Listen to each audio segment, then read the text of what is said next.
Stale. Trenches were stale, stagnant. Life was a monotonous drag. Soldiers were surrounded by dirt, empty shells, and sometimes smoke during those times of terror during a bombardment.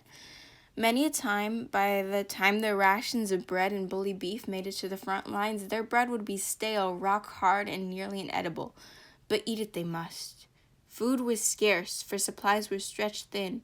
The war crawled forward in a constant stalemate. It was fitting, really, if you like symbols and stories of misfortune and misery. Stale food for a stalemate. But this wasn't merely a story, this was reality. And this was only the beginning of horrors.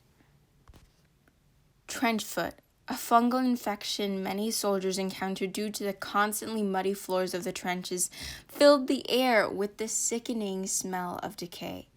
Up until 1916, when they built small platforms above the muck at the bottom of the trenches, soldiers were literally rotting in their boots. Rotting flesh, of course, was an attraction to an assortment of animals, and thus the trenches were teeming with rats, maggots, flies, and lice. Lice, nicknamed cooties, which afflicted the soldiers constantly, despite shaving all the hair they could possibly shave and cleaning their clothes as best they could. One soldier, John Joseph Brennan, writes in his journal, "Boy, these cooties are great. I don't think that they ever sleep." Insects and rodents scampered throughout the trenches unrestrained, for they were in their perfect environments. On any given day, one could glimpse maggots and flies and rats. Some rats were large as house cats, running throughout the trenches, feeding on the putrefying decay that lay abandoned there, for in the trenches there was an abundance. Disease ran rampant as the cat-sized rats. There was the stench of the decomposition of the dead and the dying, intermingled with human waste from various cesspits, scarcely perfumed with creosote and chlorine. The acrid smell of cordite floated through the air, mixing with the scent of gunpowder and a steady stream of cigarette smoke. Poisonous gas was used to force troops out of the trenches so that they could be shut down, and the nauseating smell lingered long after the attack. It was stale, but never silent, even when soldiers suffered from hearing loss, which happened more often than not. It was always noisy. There was the constant barrage of gunfire from small arms and the booming of artillery rounds, but beneath it all, the moaning of the wounded and the buzzing of flies.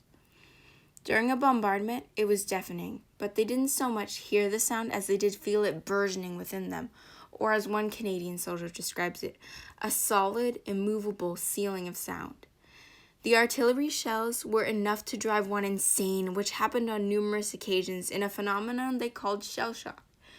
They experienced tiredness, irritability, headaches, loss of concentration, all eventually leading to a full-on mental breakdown. Today, this phenomenon is known as PTSD, post-traumatic stress disorder. In trenches, there was a continual roaring, but thrumming beneath it all, the silent screams of the what if. Life was a lottery, as was death. Who could say what the future held? Who knew if or when their rapidly deteriorating reality would be altogether ripped away from them in a moment's terror? The future was uncertain, and the present was disintegrating. Life was stale, life was deteriorating, and life was a burden. It was a burden to live, and the goal was to make the enemy die. They had to keep fighting. They were stuck in trenches, but entrenched in misery.